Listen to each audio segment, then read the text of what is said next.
Hello everyone, আসসালামু আলাইকুম। কেমন আছেন সবাই? আশা করছি সবাই ভালো আছেন। আমিও আলহামদুলিল্লাহ ভালো আছি।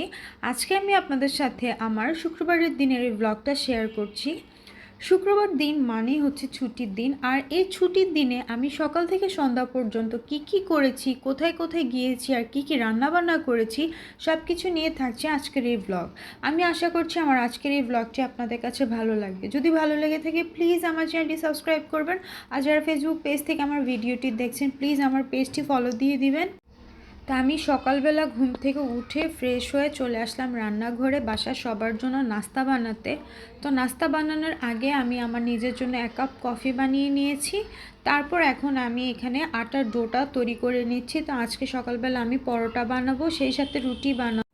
আটার মধ্যে আমি পরিমাণ মতো লবণ আর 2 টেবিল চামচের মতো দিয়েছি চিনি, আর 2 টেবিল চামচ দিয়েছি সয়াবিন তেল দিয়ে আটাটাকে ভালো মতো মিক্স করে তারপর হালকা কুসুম গরম পানি দিয়ে আমি আটার ডোটা তৈরি করে নিয়েছি।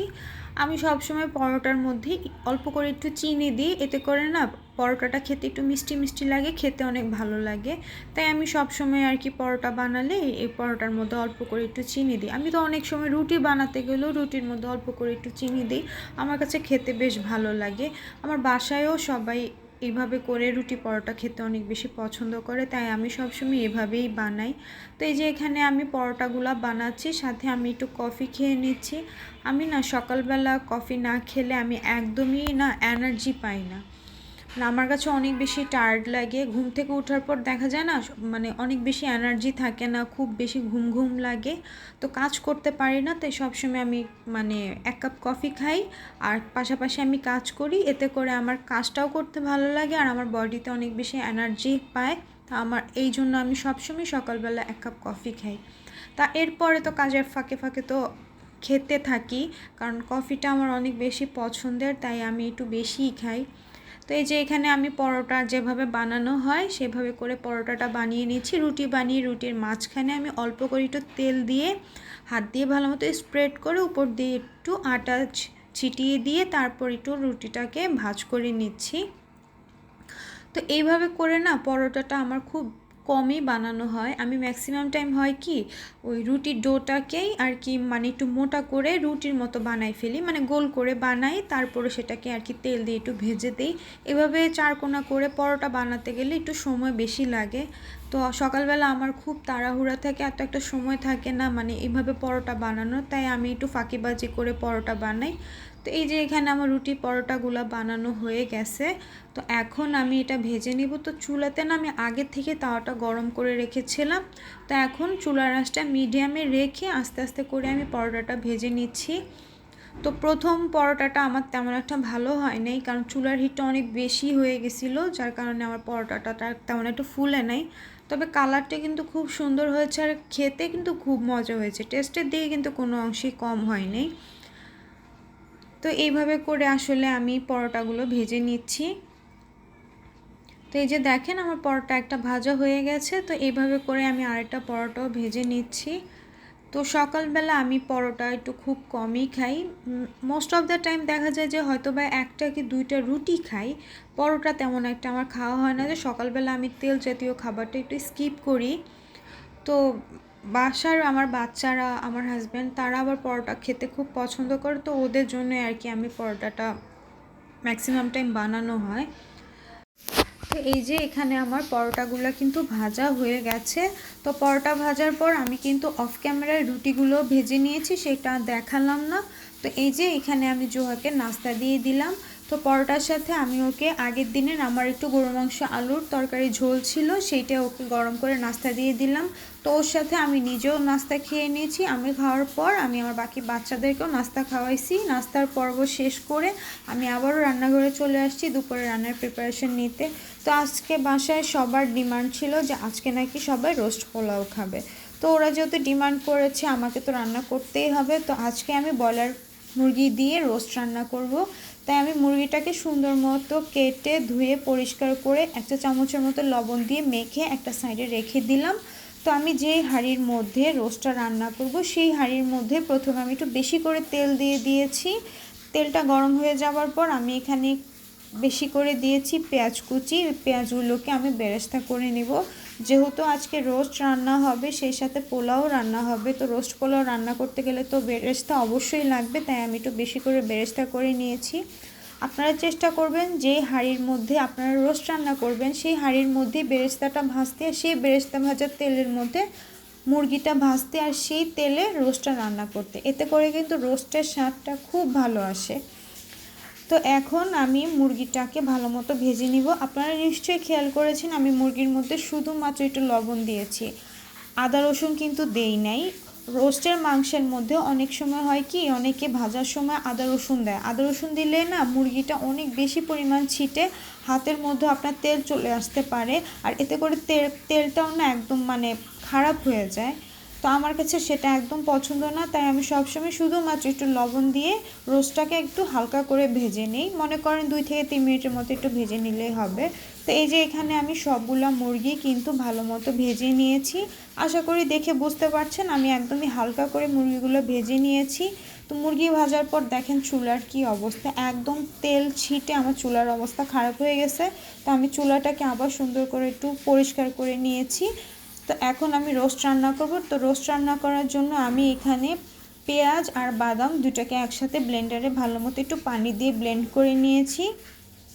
সেই পেঁয়াজ আর বাদাম বাটাটা আমি তেলের মধ্যে দিয়েছি, দিয়ে ভালো মতো তেলের মধ্যে কিছুটা সময়ের জন্য একটু ভুনে নিয়েছি।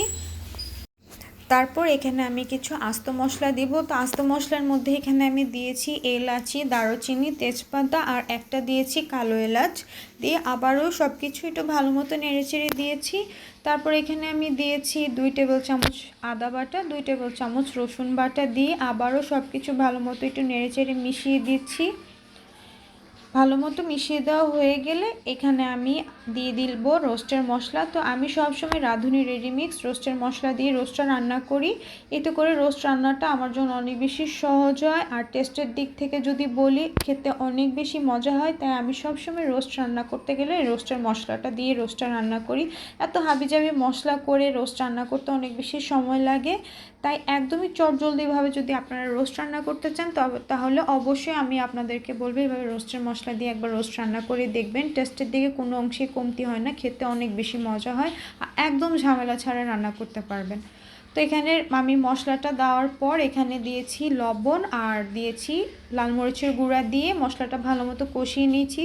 তো যেই ব্লেন্ডারের জগে আর কি আমি পেঁয়াজ আর বাদামটা ব্লেন্ড করে নিচ্ছি, সেই জগের মধ্যে অল্প করে একটু পানি দিয়ে আমি মশলার মধ্যে দিয়েছি। যেহেতু এখানে বাদাম বাটা দিয়েছি তাই মশলাটা খুব ভালো মতো কষিয়ে নিতে হবে। যত ভালো মতো কষাবেন রোস্টের স্বাদ তত ভালো আসবে। তো এই যে এখানে দেখেন ফ্রিজ থেকে আমি দুধ বের করেছিলাম, একটু গরম করে নিচ্ছি যে রোস্টের আর পোলাওর মধ্যে দিব। দেখেন দুধের কি অবস্থা, মানে চুলার মধ্যে দেওয়ার কিছুক্ষণ পর দুধটা একদম ফেটে গেছে, তার মানে দুধটা একদম ভালো ছিল না। তো যাই হোক সেটা তো ফেলে দিয়েছি। তো এখানে আমার দেখলাম এলাচের বয়ামে আমার এলাচটা শেষ হয়ে গেল, তো ওইটাও আবার একটু রিফিল করে নিলাম, নিয়ে এটা আমি রেখে দিলাম। তো এখন সেদিকে কিন্তু মশলাটা আমার কষানো হচ্ছে, আমি একটু পরপর ঢাকনা খুলে খুলে কিন্তু একটু নেড়ে দিচ্ছি যাতে নিচ থেকে লেগে না যায়। তো এর ফাঁকে আমি পোলাও রান্না করব, তাই চালটা আমি একটু মেপে নিচ্ছি। তো আমার যতটুকু পরিমাণ চাল প্রয়োজন ঠিক অতটুকু পরিমাণ চাল আমি এখানে নিলাম। আমি এখানে প্রায় 3 কাপের মতো পোলাওর চাল নিয়েছি। তারপর একটু ভালো মতো আমি চালটা ধুয়ে নিচ্ছি। আমি কিন্তু পোলাও রান্না করতে গেলে কখনো চাল ভিজায় রাখি না, আমি জাস্ট ধুয়ে একটা স্ট্রেনারে করে রেখে দিই একটা সাইডে, এতে করে চালের যে এক্সট্রা পানিটা থাকে সেটা একদম ভালো মতো চলে যায়, আর চালটা একদম ঝরঝরা হয়ে যায়। তো এই যে দেখেন এখানে আমার কিন্তু রোস্টের মশলাটা একদম ভালো মতো কষানো হয়ে গেছে। দেখেই বুঝতে পারছেন যে মশলাটা কতটা পারফেক্টভাবে কষানো হয়েছে। তো এখন এখানে আমি দিয়ে দিব 2 টেবিল চামচের মতো টমেটো সস। তো সসের মধ্যে আমার অল্প সস ছিল, তাই বারবার আমি একটু ঝাঁকি দিয়ে সসটা দিয়ে দিলাম। আবারও সব কিছু ভালো মতো একটু নেড়ে চেড়ে মিশিয়ে নিয়ে এখানে আমি সেই ভেজে রাখা মুরগিগুলো দিয়ে দিব, দিয়ে মশলার সাথে খুব ভালো মতো একটু নেড়ে চেড়ে মিশিয়ে দিব। মিশিয়ে নেওয়া হয়ে গেলে ঢাকনা দিয়ে আমি এই মুরগিটাকে এই মশলার মধ্যে কষিয়ে নিব প্রায় 15 থেকে 20 মিনিটের মতো। তো এই মধ্যে আমি পাশের চুলায় পোলাওটা বসিয়ে দিচ্ছি রান্না। তো হাঁড়ির মধ্যে আমি পরিমাণ মতো দিয়েছি তেল। তেল দেওয়ার পর আমি এখানে দিচ্ছি পানি। আমি যেহেতু এখানে 3 কাপ পরিমাণ চাল নিয়েছি, ঠিক তার ডাবল পরিমাণ পানি এখানে আমি দিলাম। তারপর এখানে আমি হাফ চা চামচ দিয়েছি আদা বাটা, আর 1/4 টিস্পুনের মতো দিয়েছি এখানে রসুন বাটা। তারপরে দিলাম লবণ, এলাচ, দারুচিনি আর দিয়েছি তেজপাতা দিয়ে তারপর আবার এখানে আমি দিলাম গুঁড়ো দুধ। গুঁড়ো দুধটা দেওয়ার পর আবারও সব কিছু ভালো মতো একটু নেড়ে চেড়ে দিচ্ছি। আমি না পোলাও রান্না করতে গেলে কখনোই কিন্তু চাল ভেজে পোলাও রান্না করি না, আমি সবসময় এইভাবে রান্না করি, আর আমার কাছে এইভাবেই রান্না করতে অনেক বেশি সহজ লাগে। তারপরে এখানে আমি 1 টেবিল চামচের মতো দিয়েছি ঘি। ঘিটা দেওয়ার পর আমি অপেক্ষা করছি চালের পানির মধ্যে একটা বলক আসার জন্য। যখন দেখবেন চালের পানির মধ্যে ঠিক এইভাবে করে একটা বলক চলে আসবে, তারপর আবারও সব কিছু একটু নেড়ে চেড়ে দিবেন। তারপর এখন এই পানির মধ্যে এখন আমি এখানে চালটা দিয়ে দিব। তো দেখতে পাচ্ছেন চালটা যে আমি আগেই স্ট্রেনারে রেখে দিয়েছিলাম, যার কারণে আমার চালটা কিন্তু একদম ঝরঝরে হয়ে গেছে আর এক্সট্রা পানিটা কিন্তু একদম চলে গেছে। তো চুলার আঁচটা একটু বাড়িয়ে দিয়ে আপনারা চালটা দেওয়ার পর খুব ভালো মতো একটু নেড়ে দিবেন। তারপর আমি এখানে দিয়েছি 1 চা চামচের মতো চিনি, দিয়েছি এখানে কেওড়া জল আর দিয়েছি কাঁচামরিচ। দেওয়ার পর যখন দেখবেন যে চাল আর পানিটা একদম সমান সমান হয়ে আসবে, ঠিক তখন আবার একটু ভালো মতো নেড়ে চেড়ে দিয়ে তারপর এখানে আপনারা ঢাকনা দিয়ে দিবেন। না সরি, ঢাকনা দেওয়ার আগে উপর দিয়ে অল্প করে একটু বেরেস্তা ছিটিয়ে দিবেন। আপনারা নিশ্চয়ই খেয়াল করেছেন আমি কিন্তু এখানে কোনো প্রকার কাঁচা পেঁয়াজ দিইনি। আমি সবসময় পোলাওটা এভাবে রান্না করি। তো চুলার আঁচটা একদম মিডিয়াম টু লো হিটে রেখে 20 মিনিটের মতো দমে রেখে দিবেন। আর এই 20 মিনিটের মধ্যে কিন্তু একবারও ঢাকনা খুলবেন না, দেখবেন আপনাদের পোলাওটা একদম পারফেক্টলি রান্না হয়ে যাবে। তো এই দিকে আমার রোস্টটা কিন্তু একদম ভালো মতো কষানো হয়ে গেছে। তো এখানে আমি ঝোলের পানিটা দিয়ে দিলাম। দেওয়ার পর এখানে আমি দিয়ে দিলাম গুঁড়ো দুধ। তো আমি তো এখানে লিকুইড দুধটা দিতে পারি না, যার কারণে আমি এখানে পানিটা দিলাম। আপনাদের কাছে যদি লিকুইড দুধ থাকে তাহলে লিকুইড দুধটাও দিবেন, সেই সাথে গুঁড়া দুধটাও দিবেন, তাহলে এটার টেস্ট আরও বেশি ভালো আসবে। তো আমার যেহেতু লিকুইড দুধ ছিল না, যার কারণে আমি গুঁড়া দুধটা একটু বাড়িয়ে দিয়েছি। তারপরে দিলাম কাঁচামরিচ, তারপর উপর দিয়ে দিলাম আমি এখানে বেরেস্তা। বেরেস্তা দেওয়ার পর এখানে আমি দিয়েছি কেওড়া জল, তারপর এখানে দিয়েছি 2 টেবিল চামচের মতো ঘি। দেওয়ার পর আবারও সব কিছু ভালো মতো একটু নেড়েচেড়ে দিয়ে আমি ঢাকনা দিয়ে এটাকে আবারও দমে বসিয়ে রাখবো 5 মিনিট। 5 মিনিটের মধ্যে দেখবেন আমার রোস্টও এদিকে রান্না হয়ে যাবে। তো 20 মিনিট পর আমি ঢাকনাটা উঠিয়ে নিলাম। দেখতে পাচ্ছেন আমার পোলাওটা কতটা বেশি পারফেক্ট আর কতটা বেশি সুন্দর হয়েছে। আর দেখেন একদম কিন্তু চালগুলো ঝরঝরা হয়েছে, মানে আমি যে পরিমাণ পানি দিয়েছি সেই পরিমাণ পানি আমার পোলাওটা কিন্তু একদম সুন্দর মতো রান্না হয়ে গেছে। আমি সবসময় পোলাও রান্না করতে গেলে পোলাওটা এভাবে রান্না করি, আর পানিটা সবসময় আমি একটু মেজারমেন্ট করে দিই। ওই যে অনেকে বলে না যে আমি চোখের আন্দাজে পোলাওর চালের পানিটা দিয়ে দিই, ভাই বিশ্বাস করেন এই চোখের আন্দাজে মানে চালের পানিটা আমি বুঝি না। আমি সবসময় একটু মেজারমেন্ট করে দিই, এতে করে এভাবে করে রান্না করতে আমার কাছে অনেক বেশি সহজ লাগে। তো পোলাওটা চুলা থেকে নামানোর আগে আমি আবারও উপর থেকে একটু বেরেস্তা ছিটিয়ে চুলা থেকে নামিয়ে নিয়েছি। সেই সাথে দেখেন আমার রোস্টটাও কত সুন্দর মতো রান্না হয়ে গেছে। তো রান্নাবান্না তো শেষ, এইদিকে চুলার অবস্থাটা খালি দেখেন, কি যে অবস্থা আমার রান্নাঘরের, পুরো রান্নাঘর নোংরা হয়ে গেছে। তো এখন আমি এগুলো অফ ক্যামেরাতে সব সুন্দর করে পরিষ্কার করে নিয়েছি। তো এই যে দেখেন অফ ক্যামেরায় কিন্তু আমি সব কিছু সুন্দর মতো পরিষ্কার করে নিয়েছি। এই সব কিছু যদি দেখাতে যায় তাহলে দেখা যাবে আরও ভিডিওটা আরও অনেক বেশি বড় হয়ে যাবে। এমনিতে অলরেডি ভিডিওটা আমার অনেক বেশি বড় হয়ে গেছে। আশা করছি আপনারা আমার ভিডিওটি না টেনে পুরোটুকু দেখবেন। তো রান্নাঘর পরিষ্কার করার পর আমি আমার পুরোটা বাসাও সুন্দর মতো একটু গুছিয়ে নিয়েছি, যেহেতু আমার বাসাটা একদমই ছোট, তাই যতটুকু সম্ভব দেখানোর আমি আপনাদেরকে দেখিয়েছি। তো আমি আমার বাসাটা খুব সুন্দর মতো গুছিয়ে নিয়ে আমি আমার বাচ্চাদেরকে গোসল করাইছি, নিজে গোসল করে নামাজ শেষ করে একদম চলে আসলাম খাবারের সময়। তো এই যে এখানে আমি আমার বাচ্চাদের জন্য খাবার নিয়ে নিলাম। তো এখানে এই যে আমি জোহার জন্য আলাদা খাবার দিয়েছি, আর জেনিফা জাহিন ও দুজনকে আমি একই সাথে একই প্লেটে খাবার খাওয়াই দিই, তো ওরা তো আর নিজের হাতে খেতে পারে না।